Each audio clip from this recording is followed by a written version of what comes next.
What's up, guys? This is TJ Tassone, mortgage broker, owner of Tassone Capital. Welcome to my channel, Living in Colorado. Today I'm going to talk about first-time homebuyer's guide for 2022 and some steps to think about along the way. So let's hop right into it.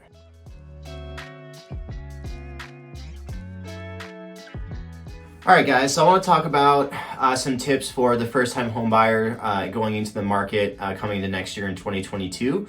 So like any big project, buying a house is going to take, a lot of planning and kind of getting the details right. But what I've done is I've thought of kind of four major groups to think about, and then I'll break them up as I kind of go through it. So what I'm going to talk about is kind of, tips for preparing to buy, mortgage selection tips, home shopping tips, and then the home purchasing tips. So for the first section, so preparing to buy. So you gotta think about it as you have your down payment, you're gonna have closing costs, and you're gonna have move-in expenses. So as a first-time home buyer, you have options to do as little as 3% of the purchase price for a down payment for conventional loans. Typically, those are income-restricted products, but you can do a 3% down first-time home buyer loan, and you'll have a little bit higher of an interest rate unless you do a specialty product called Home Ready or Home Possible, which we can talk about in another video. Or if you have questions, feel free to reach out to me, call, emails, text, etc. For the four major loan types, you've got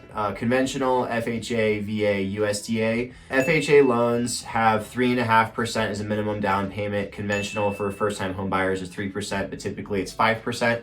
VAs do not have a down payment, and USDA loans do not have a down payment. They have guarantee fee and funding fee for VA and USDA loans. So depending upon what type of category you fall in, it's important to think about what amount of money do you need to save in order to qualify for the loan type that you want. So think about it as anywhere from 3 to 5% as a good basis.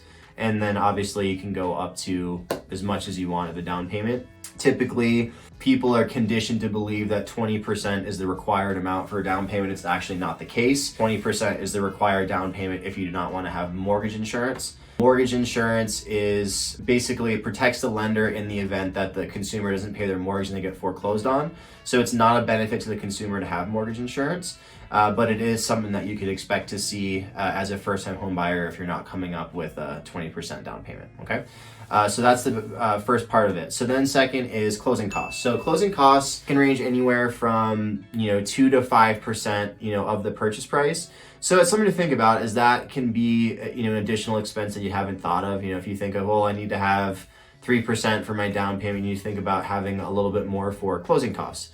So what's important to think about is what closing costs do, what factors into it. So you're gonna have certain things like, we call them like lender fees, like processing fees, underwriting fees, title insurance, appraisal fees, credit report fees, things like that would be considered into your closing costs. Then you're gonna have your other fees and your escrows, your prepaid. So when you have a house that you're purchasing, you have to have homeowners insurance that's in force for a full year. So you'll pay for a full year upfront, or you prepay it, right? That's why we call it a prepay. You'll have interest on the loan. So the day of the month that you close will dictate how many days of interest you pay. So if you close at the beginning of the month, you'll pay most likely for 30 or 31 days of interest. And then you make your first payment on your mortgage basically 2 months out. So if you close on December 1st, you'll pay for the full month of December, and you won't make your first payment until February 1st. If you close on the last day of December, you'll pay for 1 day of interest, and you'll still have your first payment on February 1st. So there's some nice pieces there with your closing costs and how they can kind of change depending upon your scenario as you find out what actually happens. So that's an option. Then you've got escrows for property taxes and homeowners insurance. So property taxes and homeowners insurance in Colorado, homeowners insurance is due in once a year. Basically, it renews the same time that you got the house originally. And then property taxes are due in 2 installments in February and in June in Colorado. So basically the escrow accounts are established to make sure that every time you make a payment on your mortgage, a portion of that money goes into your escrow account to then have enough to pay for your property taxes and homeowners insurance when they're due at their respective times in the year. So that's some things that you can think about in closing costs. And then backtracking to lender fees, that's something that's really important to look with, different types of lenders, because every lender has different types of fees. So it's always important to shop around, and ideally you want to work with a broker.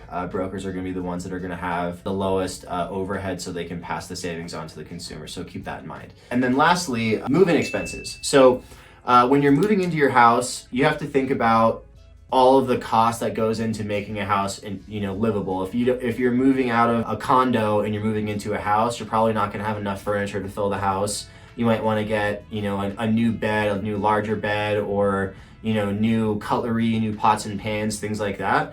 So that's all stuff that you don't really anticipate until you start moving in, but it is something to think about. If you have a big yard, you're gonna have to get a lawnmower, landscaping tools, all that stuff comes with an added expense. So it's important to think of those things when you are moving in addition to the fees to physically hire movers or what have you. So that's the section for preparing to buy. Let me know if you have any questions. All right, guys, so I want to talk about the next step in the home buying process as a first-time home buyer. So now that you have an idea of what you're thinking about saving for a down payment and closing costs and moving expenses, it's important to start thinking about, why should I pick the loan types for me that I have available? So the first step in figuring out the mortgage selection is you really need to start figuring out what's going on with your credit. And if it needs repair, then start focusing on how to strengthen it leading up to when you're going to start the process. So each of the 3 credit score bureaus, so Experian, TransUnion, and Equifax, will allow you to have a free credit report from them once a year. So it's good for you to take advantage of that, as that way you can see what's on your credit. If there's any errors that are hurting your score, you can dispute them. And then while you're working on that, keep your credit card balances low. Make sure you're paying all your bills on time. You're not missing any payments. And then that you're not closing any credit cards or any debts during the processes that could actually help bring your score down. So those are some things to think about leading up to the process. Now, we talked about kind of the basic loan types: conventional, FHA, VA, and USDA. So when you're looking at the 4 major loan types, the majority of consumers are probably going to fall under a conventional or an FHA loan. So a VA loan is specific for veterans, or if you're married to a veteran. A USDA loan is specific for rural type properties that are more or less kind of out of the city or suburbs. They're kind of, think of like rural areas outside town, farmland type places. But if you are eligible for a USDA loan, what you do is you take a look at the subject property and you put it into basically a map, an eligibility map, and just you look up USDA eligibility map and you put the address in, and it'll tell you if it falls in line for you. So those are some options for the VA USDA scenarios. Now, taking it back to conventional and FHA. The differences between the conventional and the FHA loans we talked about earlier were the down payment requirements, right? So first-time home buyer for conventional, 3%. And then you can look at also 5%, and then FHA loans are 3.5%. Now, the differences, in addition to that, are what happens with mortgage insurance and what happens with debt-to-income ratios. As we spoke about earlier, mortgage insurance is something that you pay monthly that does not benefit the consumer. It's in place to protect the lender in the event that you get foreclosed on.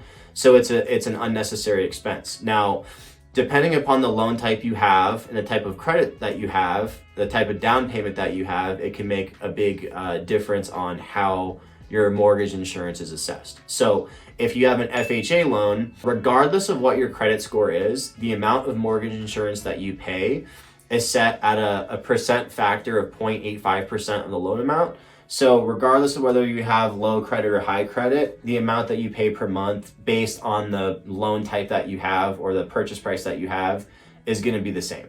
Now, if you're looking at a conventional loan, the better your credit is, the less expensive it is. So if you have lower credit, a conventional loan might not be the better option for you because it might be more expensive per month with the mortgage insurance. Now, FHA has an upfront mortgage insurance premium of 1.75%, which is tacked on. It's financed into your loan amount just for having an FHA loan. So there are some differences there with the mortgage insurance for conventional and FHA.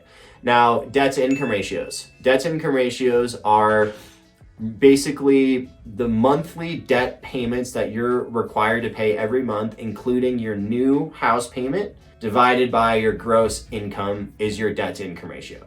So when you're looking at conventional mortgages, you're not going to see an approval above 50% of your debt to income, right? All of your debts plus your house divided by your income cannot exceed 50%. FHA loans, in some circumstances, you go as high as 57%.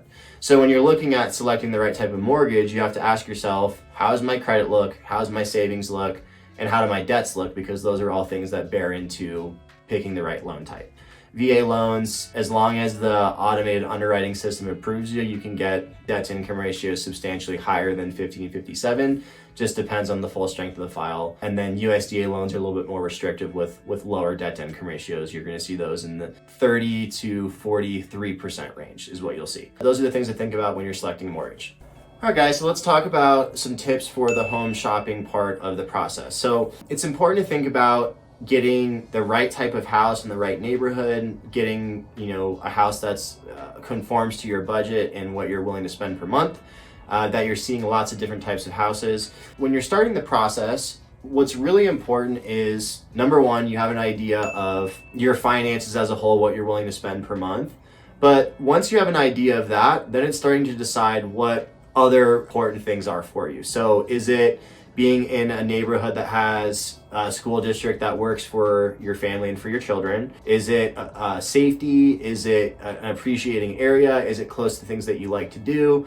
Is it close to the mountains? Is it in the city? So those are all things to take into consideration when you're shopping for houses. Now, working with a real estate agent is super important because a really good real estate agent is going to help you find whatever you want within your budget, right? And they're going to be able to help negotiate the offer for you. So when you submit your offer, they're going to tell you what the seller expects from you in order to win the offer. They're going to help you negotiate through your inspection items. If you have an appraisal that doesn't meet value, they're going to help you negotiate that. So having the right type of person to help you find what you're looking for is super, super important.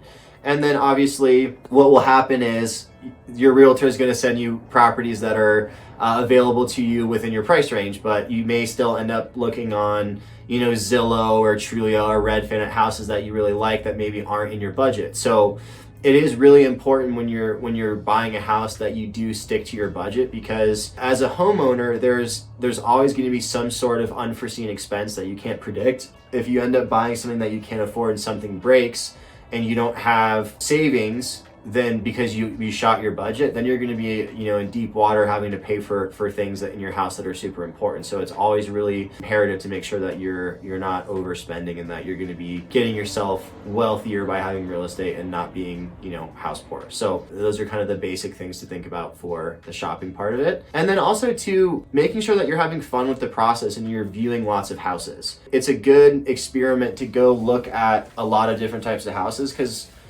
what you see in pictures may not be the best portrayal of what it actually is. So it's, good to take advantage of open houses if they're in your area, and then, doing lots of showings with your real estate agent. So those are the tips I can think of for the home shopping stuff. So let's hop into the next section. All right, guys, so let's talk about the last part of the first-time home buyer's guide. So home purchasing tips. So think about, home inspections. So when you're paying for a home inspection, you can do just a bare bones home inspection on the property, but things that are typically not included are like mold inspections, radon inspections, looking for pests, vermin, things like that. As a homeowner, radon is something that you can't see, you can't smell it, but it is a very high leading cause in lung cancer. So it's super important to get a radon inspection. So those are things to think about when you're factoring in money for closing costs into your budget. Home inspections are actually not included on a lender's loan estimate for fees. It's something that you pay separate. So that is something to think about when you are going into the purchasing process, to make sure that you're prepared to do a really thorough inspection, because obviously having your house be structurally sound and making sure that it's safe and you're not going to be sick as a result of living there is super important. Then, next on the list is not being afraid to negotiate with the seller. So if you're talking about the things in your inspection that you're maybe not happy with, maybe you can ask the seller to pay for those things up front and really work with them on maybe, if you're willing to do it up front for us, great. If not, can you lower the purchase price for us, or can you give us some money to pay for those things? Because you do have leverage as a buyer when you find out that something in the house is not done correctly or it's unsafe. you have a lot of leverage, because once the seller knows about it, they have a legal obligation to then tell everybody else going forward. And if they don't, they can be sued for a lot of money. So once they know, you do have leverage to work on negotiations. So it's always really important to think about, how can I, get a little more money for the things that are broken, that need to be fixed. And again, that kind of tracks back to having the right type of real estate agent to help with that type of thing. And then lastly, making sure that you have really adequate home insurance. Home insurance is something that the consumer has the power to shop for in a real estate transaction. And it is something that you do have the ability to get really, really good coverage or really, really terrible coverage. So lenders do have minimum requirements for homeowners insurance, but maybe the minimum is not adequate for your needs. You have to think about it as you're protecting your home, you're protecting your asset, you're protecting all the things inside, you're protecting people. So you want to make sure that you have the right coverage in the event of a horrible accident, in the event that there's somehow managed to catch your house on fire. All that stuff is very important. You want to make sure you're protected. And so, in conclusion, being a first-time home buyer can be scary, but it should really be exciting. We talked about what it's like to, preparing to buy, talking about your down payment, your fees, how to select a mortgage, looking at credit scores, picking the right product, whether it's FHA, conventional, VA, USDA, things to think about for home shopping, and then lastly, kind of the home purchasing tips. So I hope this video was informative. I do my best to make sure that I'm coming up with new content that helps you guys get better in the home buying process, or want to move to Colorado because it's a really great place to live. So I'm always open to feedback about different ideas or things that you want me to talk about. And as always, if you have any questions about what it's like living in Colorado, or if you have any mortgage specific questions, please feel free to reach out to me with a call, email, or text the information below. And as always, make sure to like and subscribe as I come out with new videos every single Friday. And I want you to make sure that you're getting the most up-to-date videos. So thank you so much for your time. Have a great day. Take care.